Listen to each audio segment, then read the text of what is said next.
Fresh active gel, extra freshness का ये है नया नाम।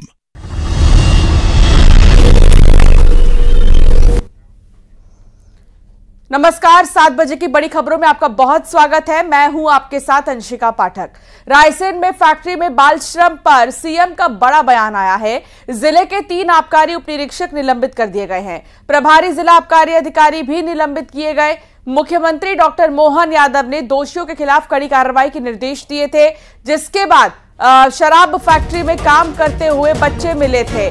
मुख्यमंत्री डॉक्टर मोहन यादव ने मामले को बताया बेहद गंभीर, और जो बाल मजदूरी यहां पर दिखाई दी है, जो बच्चे हैं वो मजदूरी करते नजर आ रहे हैं। शराब की एक फैक्ट्री है, उस पर कार्रवाई की गई है। न्यूज 18 ने यह खबर प्रमुखता से दिखाई, जिसके बाद न्यूज 18 की खबर का असर हुआ है और अब इस पूरे मामले में एक्शन लिया गया है। रायसेन का यह मामला बताया जा रहा है। जिले के 3 आबकारी उप निरीक्षक को निलंबित किया गया है। सवाल ये कि आखिर जब बच्चों से मजदूरी कराना कानूनी तौर पर जुर्म है, तो क्यों नहीं इस पर अंकुश लगाया जाता है, और क्यों जो बच्चे हैं उनसे काम कराया जा रहा है, चाहे किसी भी तरह की मजबूरी हो। लेकिन ये खुद भी फैक्ट्री से लेकर दुकानों को और काम कराने वालों को समझना पड़ेगा कि बाल मजदूरी जुर्म है, चाहे किसी की कितनी भी मजबूरी हो। ऐसा करने पर खुद उनके लिए मुसीबत खड़ी हो सकती है। न्यूज 18 की खबर का असर हुआ है। प्रमुखता से हमने ये खबर दिखाई। रायसेन में फैक्ट्री में जिस तरीके से बच्चे मजदूरी कर रहे थे, प्रभारी जिला आबकारी अधिकारी भी निलंबित किए गए।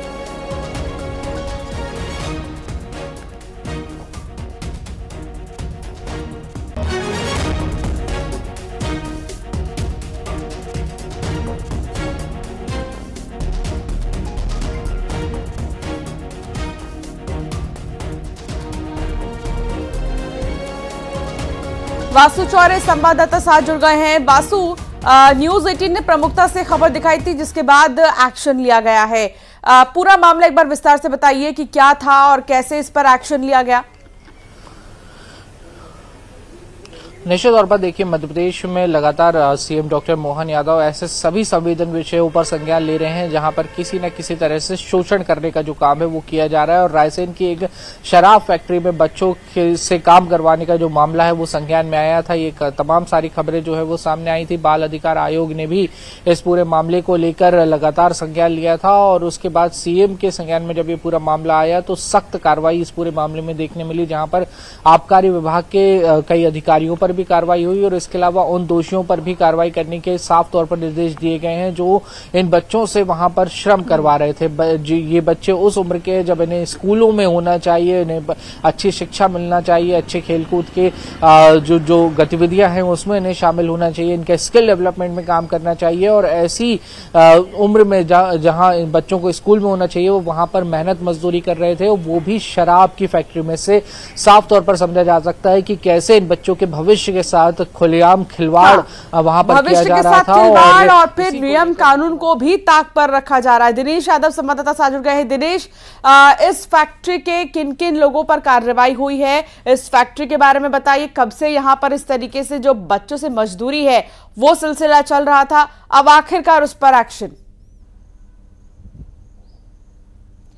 बिल्कुल अंकिता, मैं आपको बता दूं, जिस तरीके से कल ये मामला सामने निकल के आया है, जब बाल आयोग की टीम यहाँ पर पहुंच, यहाँ पर जो नाबालिग बच्चे हैं और बच्चियां हैं वो यहाँ पर मौके पर काम करते दिखाई दिए थे, ना कि यहाँ पर जिन बच्चों के हाथ में काफ़ी किताब होनी चाहिए वो यहाँ पर शराब की बोतलों को, शराब की बाटलों को यहाँ पर पैक कर रहे थे। तो ये बड़ा मामला था। जिस तरीके से मामले ने तूल पकड़ा था और कार्रवाई के लिए यहाँ पर पहुंची थी टीम, लेकिन जिस हिसाब से यहाँ पर कार्रवाई नहीं हुई तो एक बार फिर शाम की रात के वक्त यहाँ पर जो बाल आयोग के राष्ट्रीय अध्यक्ष हैं प्रियंक कानूनगो वो यहाँ पर पहुंचते हैं और एफआईआर की मांग को लेकर वो थाने में पहुंच जाते हैं और अड़ जाते हैं कि एफआईआर क्यों नहीं की गई है। बात करूं तो जिस तरीके से मामले में पूरे सीएम ने भी संज्ञान लिया था, उसके बाद में कहीं ना कहीं जो प्रभारी जिला अधिकारी आबकारी अधिकारी थे यहाँ पर कन्हैया लाल, उन पर यहाँ पर गाज गिरी है, उनको निलंबित किया गया है। इसके अलावा 3 जो उप निरीक्षक थे, प्रीति उइके, सैफ अली शर्मा और जो एक अन्य अधिकारी थे जो आबकारी विभाग के, उनको यहाँ पर निलंबित किया गया था। बात करूं जिस हिसाब से आपने कहा कार्रवाई को लेकर, तो कार्रवाई को लेकर सीएम सख्त थे। डॉक्टर मोहन यादव ने स्पष्ट रूप से कहा था कि कार्रवाई जो ठोस कार्रवाई की जाएगी। उसके बाद जो कहीं ना कहीं जो प्रियंक कानूनगो यहाँ पर एफआईआर की मांग को लेकर रहे थे, तो रात में जो एफआईआर हुई है धारा 75 79 किशोर अधिनियम वहीं धारा 16 जो है उसके बदुआ मजदूर के तहत इन सभी धाराओं में, इसके अलावा आईपीसी की जो धारा है 374, इसके तहत यहाँ पर फैक्ट्री संचालक हैं, जो सोम फैक्ट्री के इंचार्ज जो संचालक हैं, उस पर यहाँ पर कार्रवाई हुई है। तो ये बड़ा मामला था और बड़े मामले में यहाँ पर सीएम के एक्शन के बाद कहीं ना कहीं बड़ी कार्रवाई यहाँ पर देखने को मिल रही है। लेकिन ये बड़ा सवाल यही है कि जिस हिसाब से यहाँ पर जो नाबालिग बच्चे यहाँ पर काम कर रहे थे, तो अन्य अधिकारियों की कार्यप्रणाली पर भी यहाँ पर सवाल उठता है कि कितने सालों से ये काम चल रहा था। जहाँ की ग्रामीणों से जब न्यूज 18 की टीम ने यहाँ पर बात की तो उन्होंने स्पष्ट रूप से कहा कि यहाँ से 16-17 साल के जो बच्चे हैं वो यहाँ पर काम करते हैं, बड़ी संख्या में काम करते हैं। तो जब फैक्ट्री की हम बात करें, ये भी फैक्ट्री भोपाल रायसेन मुख्य मार्ग पर ही है, यहीं से बड़े अधिकारियों का निकलना आना जाना होता है। इसके अलावा जब सबसे बड़ा सवाल तो ये है, वहाँ पर आबकारी ऑफिस जो है उस फैक्ट्री के अंदर ही बना हुआ है, तो सबसे कार्यप्रणाली तो सवाल आबकारी विभाग पर उठती है कि उनकी देखरेख में बिल्कुल, और ऐसे में कई जगहों पर सवाल खड़े होते हैं। दिनेश, बहुत शुक्रिया आपका जानकारी साझा करने के लिए। वासु, आपका भी बहुत शुक्रिया जानकारी साझा करने के लिए। तो रायसेन शराब फैक्ट्री से जुड़ी खबर में एक और अपडेट आया है। फैक्ट्री संचालक पर केस दर्ज कर दिया गया है। शराब फैक्ट्री में नाबालिग बच्चों से काम कराने के मामले में बाल अधिकार संरक्षण आयोग के अध्यक्ष प्रियंक कानूनगो रात में ही रिपोर्ट दर्ज कराने उमरावगंज थाने पहुंचे, जिसके बारे में दिनेश भी अभी जानकारी दे रहे थे। और कुछ धाराएं हैं उनके तहत जो है मुकदमा दर्ज किया गया है।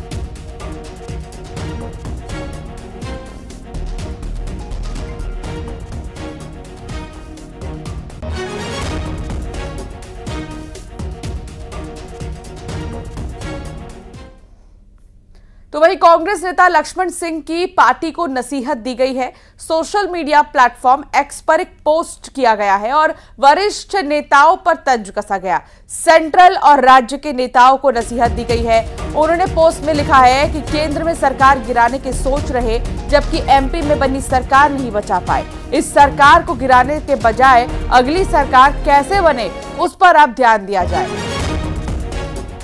लक्ष्मण सिंह ने पार्टी को नसीहत दी है। इससे पहले भी लक्ष्मण सिंह के कई बयान सामने आ चुके हैं और अब एक बार फिर लक्ष्मण सिंह का ये कहना है कि अगली सरकार कैसे बने, उस पर ध्यान दे पार्टी तो ज्यादा बेहतर होगा।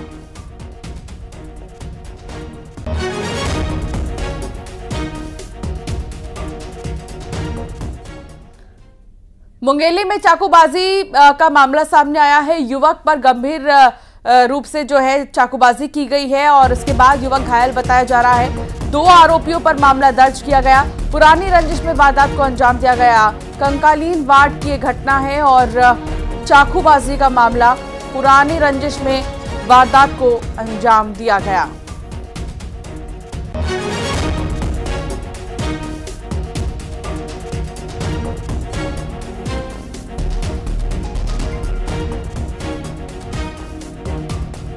तो 2 आरोपियों पर मामला दर्ज किया गया है जिन्होंने चाकूबाजी की है। मुंगेली में चाकूबाजी और 2 युवक ऐसे हैं जिन पर चाकूबाजी के आरोप में मामला दर्ज किया गया है और जिस पर चाकूबाजी की गई है वो गंभीर रूप से घायल है। पुरानी रंजिश की वजह से इस वारदात को अंजाम दिया गया।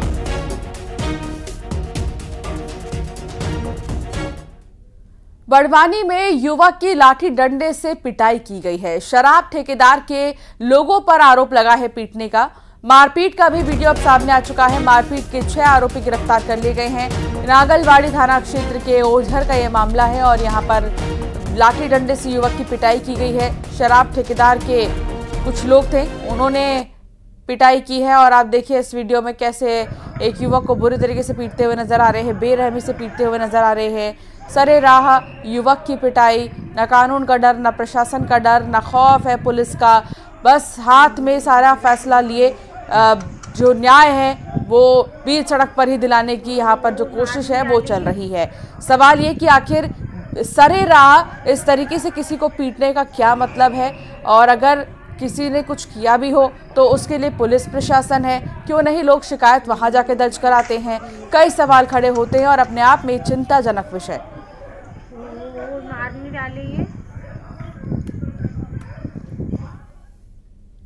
अमरवाड़ा उपचुनाव को लेकर बीजेपी ने अपनी तैयारी तेज कर दी है। अमरवाड़ा उपचुनाव के लिए प्रभारी और सह प्रभारी की नियुक्ति कर दी गई है। मंत्री संपत्तिया उइके को अमरवाड़ा उपचुनाव का प्रभारी बनाया गया, तो वहीं बैतुल विधायक को सह प्रभारी की जिम्मेदारी सौंपी गई। आपको बता दें कि कमलेश शाह को बीजेपी ने अमरवाड़ा से अपना उम्मीदवार बनाया है। कांग्रेस विधायक कमलेश शाह लोकसभा के दौरान कांग्रेस छोड़कर बीजेपी में शामिल हो गए थे, जिसके बाद उन्होंने विधायक पद से इस्तीफा भी दे दिया था, जिसकी वजह से अमरवाड़ा सीट खाली हुई है, जहां 10 जुलाई को उपचुनाव होंगे और 13 जुलाई को नतीजे आएंगे।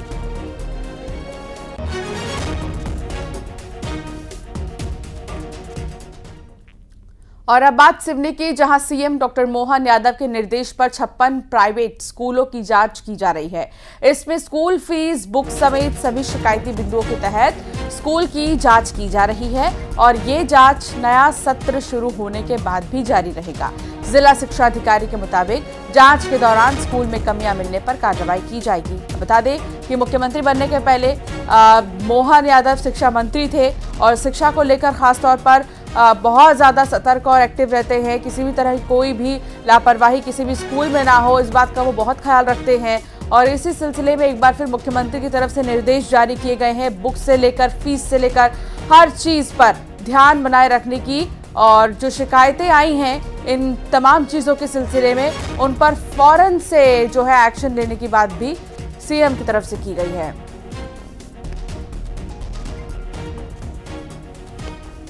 प्राइवेट स्कूल को लेकर मुख्यमंत्री महोदय के आदेश के निर्देशों के परिपालन में अभी तक 56 स्कूल की जांच जो प्रारंभिक तौर पर जांच की गई है और जांच जिला स्तर पर एक समिति बनाई गई है। समिति के द्वारा जांच निरंतर की जा रही है। माननीय मुख्यमंत्री महोदय जी के आदेश निर्देशों का पालन करते हुए यदि अपने जिले में, सिवनी जिले में यदि अनियमितता किसी प्राइवेट स्कूल में पाई जाती तो निश्चित ही संबंधित प्राइवेट के स्कूल संचालक के खिलाफ कठोर अनुशासनात्मक कार्रवाई प्रस्तावित की जाएगी। तो वहीं भोपाल में आज बीजेपी दफ्तर में बड़ा कार्यक्रम होगा। एमपी कोटे से बने केंद्रीय मंत्रियों का सम्मान किया जाएगा। कार्यक्रम में प्रदेश कार्य समिति के पदाधिकारी और कार्यकर्ता मौजूद रहेंगे। तो जितने भी नेता मंत्री बनाए गए हैं केंद्र में, उनको आज सम्मानित किया जाएगा। इनमें कई नाम हैं। शिवराज सिंह चौहान सबसे पहले पूर्व मुख्यमंत्री रह चुके हैं। विदिशा से बम्पर जीत उन्होंने हासिल की और उन्हें कृषि मंत्री बनाया गया है।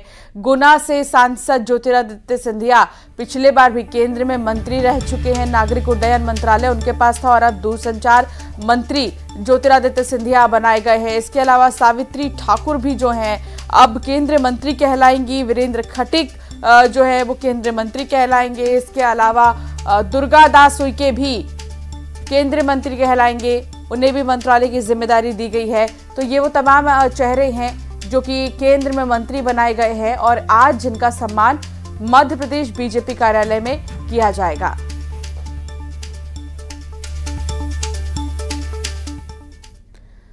ग्वालियर में सीएम डॉक्टर मोहन यादव ने जल गंगा संवर्धन अभियान के तहत 190 करोड़ रुपए के विकास कार्यों का लोकार्पण और भूमि पूजन किया।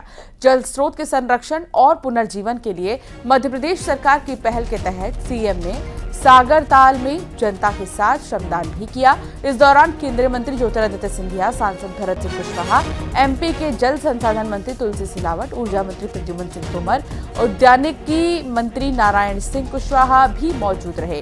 इस मौके पर सीएम डॉक्टर मोहन यादव ने कहा कि ग्वालियर के विकास में किसी भी तरह की कमी नहीं आने दी जाएगी। केन बेतवा लिंक से ग्वालियर चंबल का विकास होगा।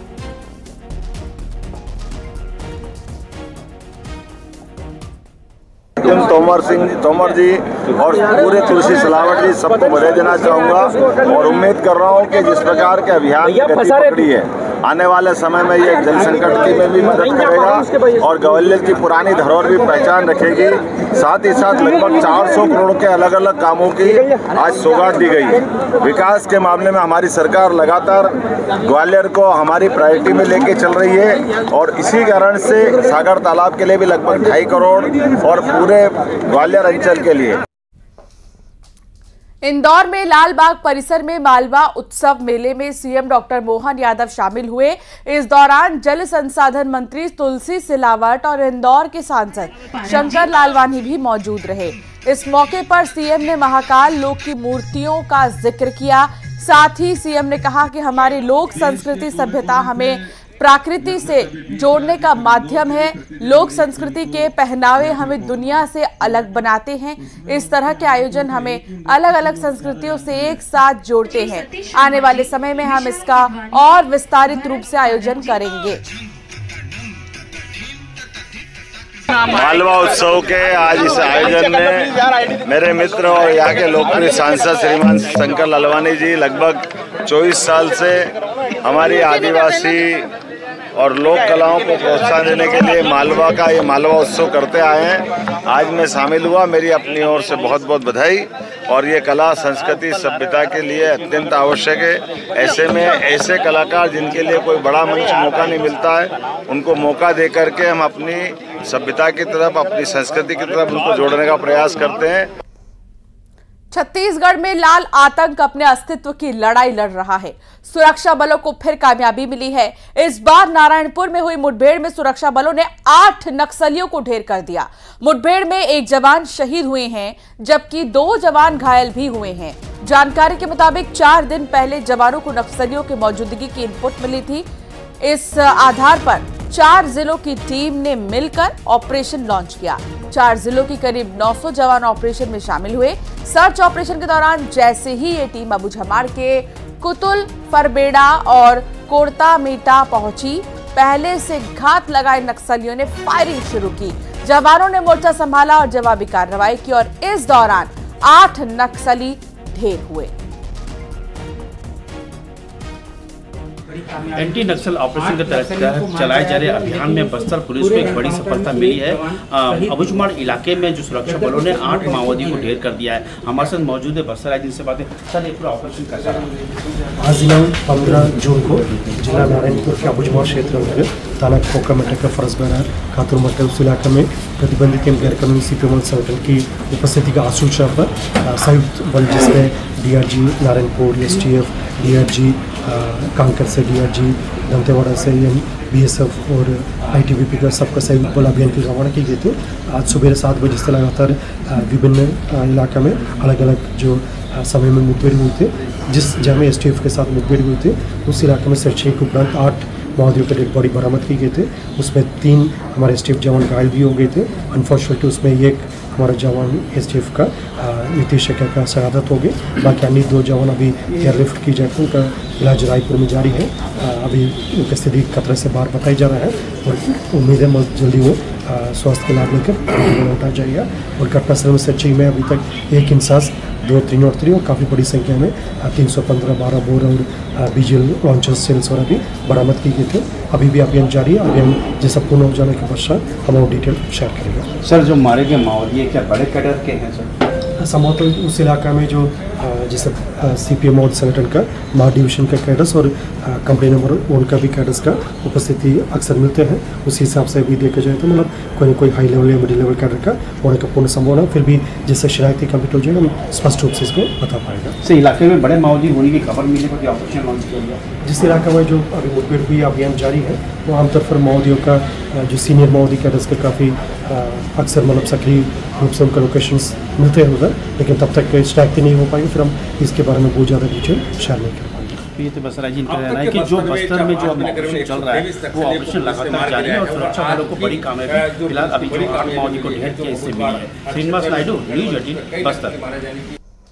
तो नारायणपुर में मिली कामयाबी के बाद सीएम साय ने भी कहा है कि जब से हमारी सरकार यहां सत्ता में आई है हम नक्सलवाद से मजबूती से लड़ रहे हैं। हमें डबल इंजन वाली सरकार का लाभ भी मिल रहा है।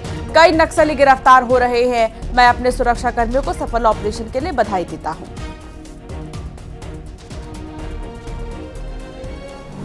देखिए, जब से हमारी सरकार यहां पर आई है नक्सलवाद के साथ मजबूती के साथ लड़ रहे हैं और आज डबल इंजन की सरकार है। इसका भी लाभ हम लोगों को मिल रहा है। लगातार नक्सली मारे भी जा रहे हैं। कई बड़े बड़े इनामी नक्सली भी मारे जा रहे हैं। उनकी गिरफ्तारी भी हो रही है आत्मसमर्पण भी कर रहे हैं और एक बड़ी लड़ाई हम लोग लड़ रहे हैं। और आज ही 8 नक्सली मारे गए हैं और पूरी लड़ाई में हम देखेंगे तो बड़ी अच्छी सफलता हम लोगों को मिली है। तो 8 जो आज एनकाउंटर में मारे गए हैं, इसके लिए हम अपने सैनिकों को बहुत बहुत बधाई देते हैं, उनके साहस को नमन करते हैं। उमरिया में होटल में आग लग गई है और आग में लाखों का सामान जलकर राख हो चुका है। जिला मुख्यालय के विकटगंज इलाके में आग लगी है। फायर ब्रिगेड ने आग पर काबू पा लिया है।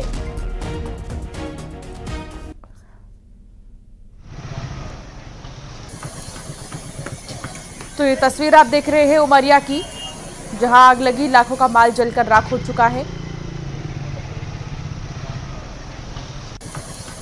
होटल में दरअसल ये आग लगी है और फायर ब्रिगेड की गाड़ी को तुरंत बुलाया गया और फिर आग पर काबू पाया गया।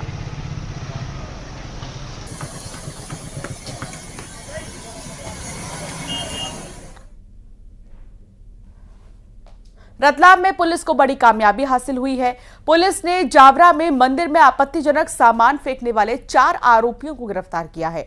आरोपियों को गिरफ्तार करने के बाद पुलिस ने जुलूस भी निकाला है। आरोपियों पर एनएसए के तहत कार्रवाई की गई है। आपको बता दें कि शुक्रवार को पुलिस ने आरोपियों के घरों पर बुलडोजर चलाया था।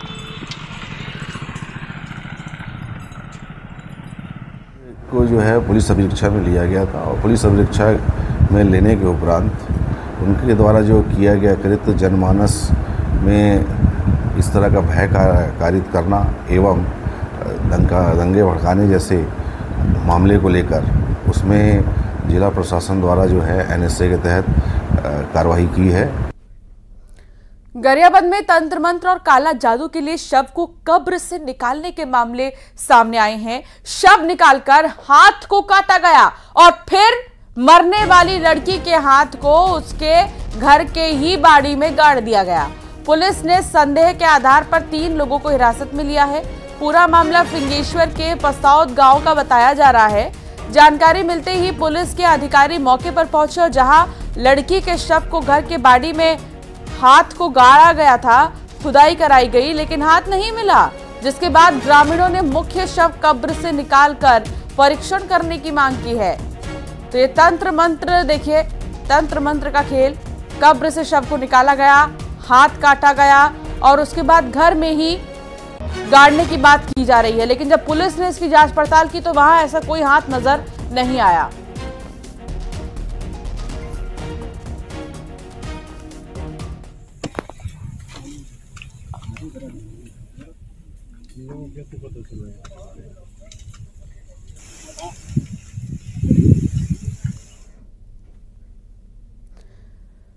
बुलेटिन में फिलहाल इतना ही। आगे भी खबरों का सिलसिला जारी रहेगा।